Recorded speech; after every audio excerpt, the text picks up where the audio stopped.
नमस्कार दोस्तों, गलंट क्लास में आपका स्वागत है। आज की क्लास में हम फिर से लेकर आए हैं रीजनिंग के महत्वपूर्ण प्रश्न जो प्रीवियस एग्जाम में पूछे गए हैं। दोस्तों, यह प्रश्न बार बार एग्जाम में रिपीट होते रहते हैं, चाहे वो एसएससी हो, रेलवे हो या बैंक। मेरे कहने का मतलब है दोस्तों, ऐसा कोई वनडे एग्जाम नहीं जिसमें रीजनिंग आती हो और ये प्रश्न न पूछे गए हों। मैं इन प्रश्नों को आपको आसान भाषा में समझाने की कोशिश करूँगा, वो भी आसान ट्रिक के साथ। तो आइए दोस्तों शुरू करते हैं। पहला प्रश्न दे रखा है आपका, इस श्रृंखला में प्रश्नवाचक चिन्ह के स्थान पर क्या आएगा। आपके सामने एक सीरीज दे रखी है। सीरीज को सबसे पहले दोस्तों आपको ध्यान से पढ़ना है। सीरीज में क्या दे रखा है आपके लिए, 24, 60, 120, 210, प्रश्नवाचक चिन्ह और 504। आपको क्या करना है दोस्तों, इस सीरीज को बड़े ध्यान से पढ़ना है और आराम से पढ़ने के बाद आपको क्या करना है कि जो चार ऑप्शन दे रखे हैं, इन चार ऑप्शन में से इस प्रश्नवाचक चिन्ह की जगह क्या आएगा वो आपको ज्ञात करना है। अब आप प्रश्न में देखिए, यहाँ पे क्या दे रखा है आपका 24 दे रखा है, 24 से आपका 60 दे रखा है, 60 से आपका 120 दे रखा है। तो आप सीरीज को ध्यान से देखेंगे तो आपको पता चल रहा होगा जो 24 है, 60 है, 120, 210, 504 जो है ये किसी न किसी क्यूब के आसपास हैं। जब आप 24 को देखेंगे, जो 24 जो है आपका, जब हम 3 का स्क्वायर कर दें, 3 का क्यूब कर देंगे तो 3 का क्यूब कितना होता है आपका 27 होता है। और 27 में से आप 3 माइनस कर देंगे तो कितना मिलेगा आपको 24 मिलेगा। यानी कि इसमें लॉजिक क्या लग रहा है, हम ए का क्यूब करेंगे और ए का क्यूब करके उसमें से ए को माइनस कर देंगे। यानी कि 3 का क्यूब और 3 के क्यूब में से हम 3 को ही माइनस कर देंगे। इसी तरह दोस्तों यहाँ पे देखिए 60 दे रखा है आपका। 60 जो है आपका, जब 60 को देखते हैं, 4 का क्यूब कितना होता है आपका 64 होता है और 64 में से हम 4 माइनस कर देंगे तो आपको 60 मिलेगा। यानी कि सबसे पहले क्या किया है, 3 का क्यूब और 3 के क्यूब में से आपको 3 का माइनस कर दिया है। फिर इसके बाद 60 में 4 का क्यूब माइनस का 4 कर दिया है। अब 120 को देखते हैं, 120 होगा आपका 5 का क्यूब माइनस का 5, तो कितना होगा आपका 125 माइनस के 5 बराबर 120। अब इसी तरह दोस्तों 210 को देखते हैं। यहाँ पे देखिए आपको एक सीरीज दिख रही होगी। सबसे पहले इसने क्या किया है, 3 का क्यूब किया है, फिर 4 का क्यूब किया है, फिर इसके बाद 5 का क्यूब किया है। तो अब कितने का क्यूब है, 6 का क्यूब किया है, क्योंकि 6 का क्यूब होता है आपका 216। तो 216 में से आप 6 को माइनस करेंगे तो आपको 210 मिलेगा। अब यहाँ पे देखिए 3 का, 4 का, 5 का, 6 का, अब कितने का होगा, 7 का क्यूब होगा। मतलब 7 के क्यूब में से हम 7 को माइनस करेंगे। 7 का क्यूब होता है आपका 343 और 343 में से आप 7 माइनस करेंगे। जब आप 343 में से जब 7 को माइनस करेंगे तो आपको कितना मिलेगा 336 मिलेगा। यानी कि ऑप्शन सी आपका राइट आंसर होगा। दोस्तों एक बार देख लेते हैं हमने प्रश्न में क्या किया है वो देखते हैं। दोस्तों हमने प्रश्न में क्या किया है, ये 24 दे रखा है, 24 को लिखा है हमने 3 का क्यूब माइनस के 3, फिर 60 को लिखा है हमने 4 का क्यूब माइनस के 4, 120 को लिखा है हमने 5 का क्यूब माइनस के 5 और 210 को लिखा है हमने 6 का क्यूब माइनस के 6। तो प्रश्नवाचक चिन्ह पर आपका ऑटोमेटिक आ जाएगा 7 का क्यूब माइनस के 7। 7 का क्यूब होता है आपका 243 और 243 में 7 माइनस करेंगे तो 343 होता है, तो हमें मिलेगा 336। उम्मीद करता हूँ दोस्तों आपको यह प्रश्न अच्छे से समझ में आ गया होगा। तो आइए दोस्तों अगला प्रश्न देखते हैं। अगला प्रश्न दे रखा आपका, चित्र में दिखाई गई शीट के अनुसार एक बॉक्स बनाया जा सकता है। बॉक्स में एम की विपरीत सतह पर कौन सा अक्षर होगा। दोस्तों प्रश्न में कहना चाहता है कि आपके सामने एक डाइस है या खुला बॉक्स है, उसको आपको बंद करना है। बंद करने के बाद आपको बताना है कि एम के विपरीत क्या होगा। दोस्तों काफ़ी इंपॉर्टेंट प्रश्न है, प्रश्न को ध्यान से समझना है। प्रश्न में क्या करना है आपको, जब भी दोस्तों आपके सामने इस टाइप का प्रश्न आता है तो आपको क्या करना होता है, जो आपको सबसे पहले आप करेंगे बड़ी वाली लाइनें पकड़ेंगे। जैसे इसमें सबसे बड़ी लाइन आपकी ये दे रखी है। दोस्तों बड़े आसान ट्रिक के बाद बताऊँगा, आपको कोई भी फॉर्मूला रटने की जरूरत नहीं है। अब यहाँ पर बड़ी लाइन देखने के बाद क्या करना है आपको, इसमें अल्टरनेट चलना है। जैसे के है, के के बाद एल आता है, के के बाद एल को छोड़कर डायरेक्ट एम पे आ जाइए, और एल दे रखा है, एल के बाद डायरेक्ट एन पे आ जाइए, यानी कि एम को छोड़ दीजिए। आपको अल्टरनेट चलना है, यानी कि के जो विपरीत होगा वो एम होगा और जो एल के विपरीत होगा वो एन होगा, और जो बचता है जो कोने पे होता है वो एक दूसरे के विपरीत होते हैं। यानी जी के विपरीत क्या हो जाएगा आपका, ओ हो जाएगा। जे के विपरीत ओ होगा। मैंने आपको क्या बताया दोस्तों, सबसे पहले आपको क्या करना है, बड़ी लाइन पकड़नी है। बड़ी लाइन पकड़ने के बाद आपको क्या करना है, अल्टरनेट चलना है। जैसे के बाद एम आएगा और एल के बाद एन आएगा, तो एल का विपरीत होगा आपका एन और के का विपरीत होगा आपका एन, और जो शेष बचता है कोणों पर वो एक दूसरे के विपरीत होते हैं, यानी कि जे के विपरीत होगा आपका ओ। अब प्रश्न में पूछा एम के विपरीत, तो एम के विपरीत क्या जाएगा आपका, एम के विपरीत होगा आपका के, तो आपका राइट आंसर हो जाएगा ऑप्शन ए। दोस्तों अगर आपने अभी तक वीडियो को लाइक नहीं किया है तो दोस्तों वीडियो को लाइक जरूर कर दें। अगर आप हमारे चैनल पर नए हैं तो चैनल को सब्सक्राइब करके बेल आइकन दबाना ना भूलें, क्योंकि दोस्तों हम इस चैनल पर आपके लिए इंपॉर्टेंट वीडियो लाते रहते हैं जो आपके आने वाले एग्जाम के लिए काफ़ी इंपॉर्टेंट होती है। अगर आप हमसे जुड़ जाएंगे तो आपके पास सबसे पहले हमारी वीडियो का नोटिफिकेशन पहुंच जाएगा।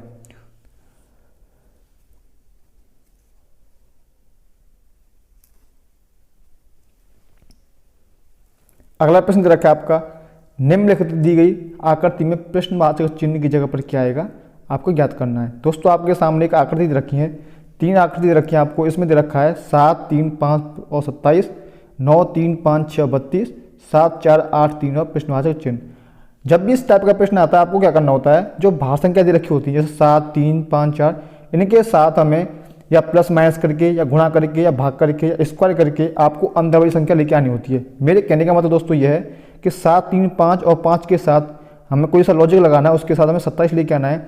जो लॉजिक हम इस आकृति में लगाएंगे उसी लॉजिक के साथ हम इसमें 9, 3, 5, 6 का साथ लगा के हम 32 लेके आएंगे, और जिस लॉजिक के साथ आप इन दोनों को खिलाएं उसी लॉजिक को लगा के आपको प्रश्नवाचक चिन्ह की जगह पर क्या संख्या आएगी इन 4 ऑप्शन में से वो आपको लेके आनी है। सबसे पहले आप क्या करेंगे, आप इनको जोड़ के देखिए। 7 और 5 कितने होते हैं आपके, 12 होते हैं, 12 5 17 होते हैं, और 17 और 3 20 होते हैं। 20 होते हैं दोस्तों, जबकि यहाँ पे 27 दे रखा है तो ये आपका आंसर नहीं हो सकता। अब इसमें क्या करेंगे, हम मल्टीप्लाई करके दे सकते हैं। 7 5 35, 7 का 5 मल्टीप्लाई करेंगे 35 हो जाएगा। दोस्तों ये बहुत बड़ी संख्या जा रही है तो हम इसमें मल्टीप्लाई भी नहीं कर सकते हैं। अब दोस्तों आप क्या करेंगे वो देखिए, आप क्या करिए कि आमने सामने संख्या मल्टीप्लाई कर दीजिए। जैसे मान लो दोस्तों 5 दे रखा है और ये आपका 3 दे रखा है, जब 5 और 3 का मल्टीप्लाई करेंगे, 5 मल्टीप्लाई 3 करेंगे तो आपको मिलेगा 15। अब इसके बाद आपको क्या करना है, जो सामने संख्या 7 और 5 इन दोनों को जोड़ दीजिए, तो 7 और 5 कितने हो जाएंगे, 12 हो जाएंगे, और सबको जोड़ दीजिए तो कितना मिलेगा आपको, 27 मिलेगा। दोस्तों हमने क्या किया है, सबसे पहले हमने इन 5 और 3 को मल्टीप्लाई किया है और ऊपर और नीचे वाली संख्या को आपस में जोड़ के इसमें जोड़ दिया है। वही लॉजिक सामने वाली संख्या लगा के देखते हैं। 6 और 3 को मल्टीप्लाई करेंगे तो आपको 36 18 हो जाएगा। 6 मल्टीप्लाई 3 कितना हो जाएगा आपका, 18 हो जाएगा। अब इसमें क्या करना है, 9 और 5 14 को इसमें जोड़ देना है तो आपको कितना मिलेगा, आपको मिलेगा 32। अब वही लॉजिक हमें इसमें लगाना है। 8 और 4 का मल्टीप्लाई करना है तो कितना हो जाएगा आपका, 32 हो जाएगा। और 32 में आपको जोड़ना है 7 और 3 10, 10 जोड़ना है तो कितना हो जाएगा आपका 42, आपका राइट आंसर हो जाएगा। यानी कि ऑप्शन भी आपका राइट आंसर होगा। प्रश्न में दोस्तों हमने क्या किया है, सबसे पहले हमने आमने सामने की संख्या को मल्टीप्लाई करके ऊपर और नीचे संख्या को जोड़ के उसमें जोड़ दिया है। इसी तरह यहाँ पे देखिए 6 और 3 को मल्टीप्लाई करके 18 मिला में, और फिर 9 5 14 को इसमें जोड़ दिया।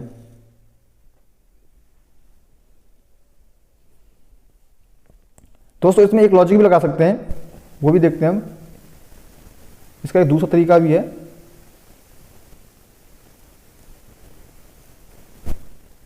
यहाँ से देखिए दोस्तों, 7 में आप 5 को जोड़ेंगे कितना हो जाएगा, 12 हो जाएगा। 12 में हम 5 को जोड़ेंगे 17 हो जाएगा। 17 में 3 को जोड़ेंगे 20 हो जाएगा। और 20 में हम 7 को जोड़ेंगे तो आपको 27 मिल जाएगा। इसको देखिए यहाँ पे 9 6 15 हो जाएगा।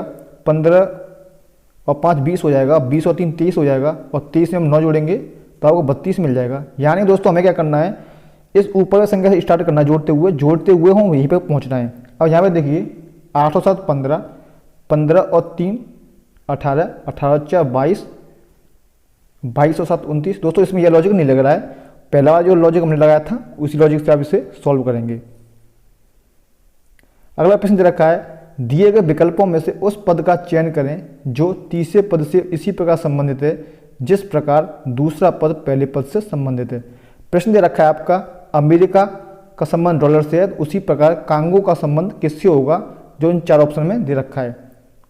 दोस्तों इस टाइप के प्रश्न आपके एग्जाम में बार बार पूछे जाते हैं। कभी वो देश की राजधानी पूछ लेगा, कभी वो मुद्रा पूछ लेगा, कभी दोस्तों वो कलर पूछ लेगा, कुछ ना कुछ दोस्तों कभी वो मापन पूछ लेगा, मेजरमेंट पूछ लेगा। तो दोस्तों आपको इसकी नॉलेज आपको होनी चाहिए। दोस्तों आपको जितने भी आपके फेमस कंट्री हैं उनकी मुद्रा, राजधानी आपको पता होना चाहिए। और दोस्तों हमारे सभी राज्यों के मुख्यमंत्री, राज्यपाल और हमारे सभी राज्यों की राजधानी आपको अच्छे से पता होना चाहिए, क्योंकि दोस्तों वो इससे संबंधित प्रश्न बार बार आपसे पूछ लेता है। अब प्रश्न में दे रखा है आपका, अमेरिका का संबंध डॉलर से है, तो कांगो का संबंध किससे होगा? दोस्तों आपको अच्छे से पता होगा जो डॉलर जो है वो अमेरिका की मुद्रा है, तो कांगो की मुद्रा क्या है वो आपसे पूछा है। अगर आपको पता है कि कांगो की मुद्रा क्या होती है तो आप इसका आंसर लगा देंगे। अगर आपको नहीं पता है कि कांगो की मुद्रा क्या है तो आप इस प्रश्न को छोड़ देंगे। तो दोस्तों इसका राइट आंसर हो जाएगा आपका फ्रैंक। जो कांगो की जो मुद्रा होती है वो फ्रैंक इसकी मुद्रा होगी। अगला प्रश्न दे रखा है आपका, उस विकल्प का चयन करें जो तीसरे पद से उसी प्रकार संबंधित हुए जिस प्रकार दूसरा पद पहले पद से संबंधित है। संख्या दे रखी है आपकी 16, 64, 49 और प्रश्नवाचक चिन्ह। कहने का मतलब दोस्तों यह है कि जिस प्रकार 16 का संबंध 64 से है उसी प्रकार 49 का संबंध उस संख्या से होगा जो इस प्रश्नवाचक चिन्ह की जगह पर आएगा।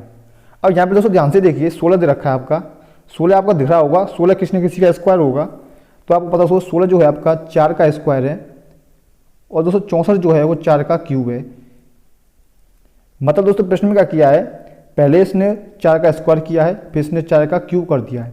अब 49 को देखिए दोस्तों, 49 जो है आपका 7 का स्क्वायर है, तो अगली जगह पे क्या आएगा आपका 7 का क्यूब आएगा, और 7 का क्यूब क्या होता है आपका 343, 7 का क्यूब होता है। यानी कि आपका राइट आंसर होगा ऑप्शन सी। प्रश्न में लॉजिक क्या लगाया दोस्तों, उसने पहली संख्या में जो स्क्वायर निकला है 4 का स्क्वायर है, अगली संख्या में उसका क्यूब कर दिया है। उम्मीद करता हूं दोस्तों आपको आज की क्लास बहुत अच्छी लगी होगी। अगर दोस्तों आपको हमारी क्लास अच्छी लगी है तो क्लब को लाइक जरूर कर दें, और दोस्तों आप हमारे चैनल पर नए हैं तो हमारे चैनल से जुड़ना न भूलें। दोस्तों आज का होमवर्क है आपके लिए, इसका आंसर आपको हमें कमेंट बॉक्स में बताना है।